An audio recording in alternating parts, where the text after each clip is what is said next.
Jon Jones नामी ये शख्स उटा लेक के करीब एक गार में सिर्फ खोज की नीयत से अंदर घुसा था, मगर एक छोटी सी हुई गलती की वजह से जॉन को अपनी पूरी जिंदगी के लिए इसी गार में जिंदा दफन होना पड़ा। आखिर जॉन के साथ हुआ क्या था और वो कौन सी ऐसी गलती कर बैठा था जिसकी वजह से जॉन गार के अंदर पूरे 27 घंटों तक जिंदगी और मौत की जंग लड़ता रहा। ये सब कुछ जानेंगे हम आज की इस वीडियो में।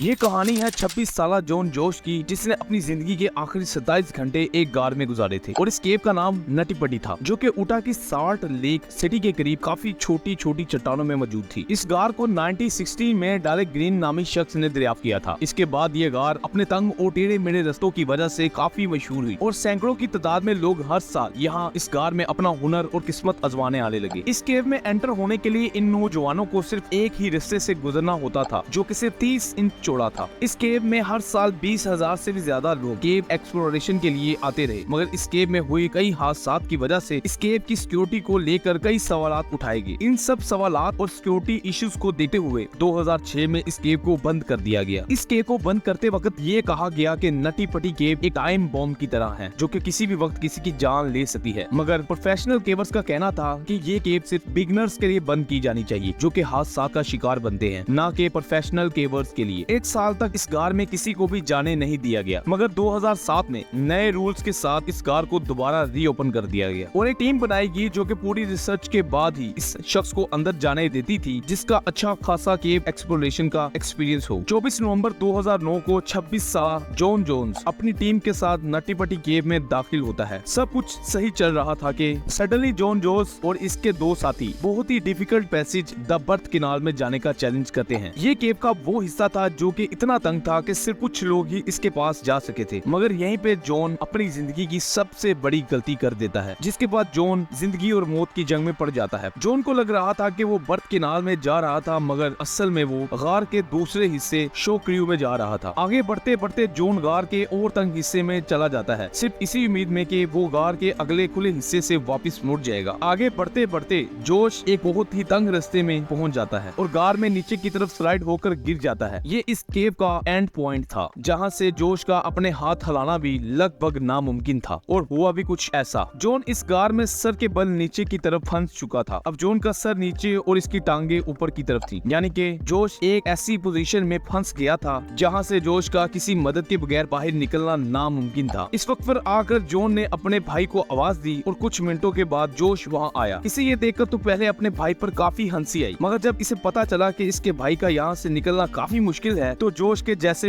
होश ही उड़ गए। जोश ने जॉन की टांगे पकड़कर इसे बाहर निकालने की काफी कोशिश की, मगर जॉन गार के और अंदर चला गया। इस वक्त पर अब जोश के भाई जॉन को प्रोफेशनल हेल्प की जरूरत थी। जोश जॉन को बताकर केव से बाहर चला जाता है और बाहर जाकर रेस्क्यू को कॉल करके बुलाता है और ठीक 3 घंटे के बाद रेस्क्यू टीम नटी पटी केव पर पहुंच जाती है। रेस्क्यू टीम के मेंबर सुसी व ट्रोला को इमीडिएटली केव के अंदर भेजा गया और 1 घंटे के बाद सुसी जॉन जहाँ फंसा हुआ था वहाँ पहुँच जाती है और सुसी एक रोप को जॉन के पैरों में डाल देती है। ये जॉन को वापस खींचने की कोशिश करती हैं, मगर वो भी कामयाब नहीं हो पाती। सुसी जॉन को 3 बार बाहर निकालने की पूरी कोशिश करती है, मगर वो तीनों बार ही नाकाम हो जाती है और जॉन को केव से बाहर निकालने में बिल्कुल नाकाम रहती है। इसके बाद रेस्क्यू टीम एक प्लान बनाती है कि जॉन को पूरी सिस्टम के जरिए केव से बाहर निकाला जाएगा, मगर ये प्लान भी काफी मुश्किल था और गार के तंग रस्तों की वजह से इस प्लान को कामयाब बनाना भी एक बहुत बड़ा चैलेंज था। कुछ वक्त के बाद इस प्लान को स्टार्ट किया जाता है और पुलिस सिस्टम को पूरी केव में इंस्टॉल करने लग जाते हैं। इसी दौरान रेस्क्यू की टीम टेलीकॉम को अरेंज करती है और 2 रेडियोस को गार के अंदर भेजती है, जिसके जरिए जॉन की इसकी वाइफ के साथ बात करवाई जाती है। जॉन को केव में फंसे अभी 18 घंटे हो चुके थे। अब की बार नेक्स्ट रेस्क्यूअर को गार के अंदर पहुंचाया जाता है, जिसका नाम रेयान था। रेयान रेंगते हुए गार के अंदर चला जाता है और रस्सी को जॉन की टांगों में बांध देता है और फाइनली जॉन को बाहर खींचना शुरू कर दिया जाता है, मगर जॉन के पाँव केव के टॉप पर आकर फंस जाते थे। कई मरतबा कोशिश करने के बाद भी जॉन के पाँव केव के टॉप पर फंस जाते थे, तो रेयान ने जॉन की टांगों को काट कर इसको बाहर निकालने का सोचा और रेयान जैसे ही ये करने वाला था, एक पुली टूट जाती है और रेयान के सर पर आके लगती है और वो इंजर्ड हो जाता है। रेयान को फौरी तौर पर केव से बाहर निकाला जाता है और हॉस्पिटल भेज दिया जाता है और जॉन दोबारा केव के अंदर चला जाता है। जॉन को अब केव में फंसे हुए 19 घंटे से ज्यादा हो चुके थे और जिस पोजीशन में जॉन था, यानी कि अप्स एंड डाउन पोजीशन में, ह्यूमन सर्वाइवल 19 घंटों से भी ज्यादा का हो चुका था। इस पोजीशन में इंसानी दिल को दूसरे ऑर्गन्स तक खून पहुंचाने के लिए ज्यादा जोर लगाना पड़ता है, जिससे हार्ट पे एक्स्ट्रा प्रेशर पड़ता है और बाकी ऑर्गन्स फेल होने का खतरा बहुत ज्यादा बढ़ जाता है। जॉन तकरीबन 19 घंटे तक 70 डिग्री के एंगल में फंसा हुआ था, जिसकी वजह से इसके ऑर्गन्स पर दबाव बढ़ता जा रहा था और इसे सांस लेने में तकलीफ महसूस होने लगी। इस बार एक और रेस्क्यूअर को अंदर भेजा जाता है और बड़ी मुश्किल से जॉन को काफी हद तक बाहर निकाल लिया जाता है, इतना बाहर कि इसका चेहरा नजर आने लगा। मगर फिर एक पुली टूट जाती है और जॉन वापस केव में गिर जाता है, जहां वो पिछले 20 घंटों से फंसा हुआ था। रेस्क्यू टीम ने जॉन को बचाने के लिए अपना लास्ट अटेम्प्ट शुरू किया और इसके इर्द गिर्द पत्थरों को तोड़ना शुरू किया, मगर अब तक काफी देर हो चुकी थी क्योंकि जॉन शायद अपना दम तोड़ चुका था। इसकी वाइफ ने रेडियो पे जॉन से बात करने की कोशिश की, मगर कोई जवाब ना मिला। जवाब ना मिलने के बाद डॉक्टर को जॉन की पल्स चेक करने के लिए नीचे भेजा गया और वही हुआ जिस बात का डर था। जॉन अब इस दुनिया में नहीं रहा था, वो केव के अंदर ही डेड हो चुका था और जान की बाजी हार चुका था। जॉन की बीवी को तो इस बात पे यकीन ही नहीं आया, मगर जॉन को मुर्दा करार दे दिया गया था। इसके बाद जॉन की बॉडी को केव से बाहर निकालने की काफी कोशिशें की गई, मगर जॉन की बॉडी को बाहर ना निकाला जा सका, जिसके बाद जॉन की बॉडी को इसी केव के अंदर रहने दिया गया और नटी पट्टी की पूरी गार को हमेशा हमेशा के लिए बंद कर दिया गया और बाद में इस पूरी गार को हमेशा के लिए जॉन की कबर डिक्लेयर कर दिया गया। आज भी जॉन जोश की बॉडी नटी पट्टी की इस गार में इसी पोजीशन में मौजूद है। उम्मीद करता हूँ आपको ये वीडियो भी पसंद आई होगी। मिलते हैं नेक्स्ट वीडियो में। अल्लाह हाफिज।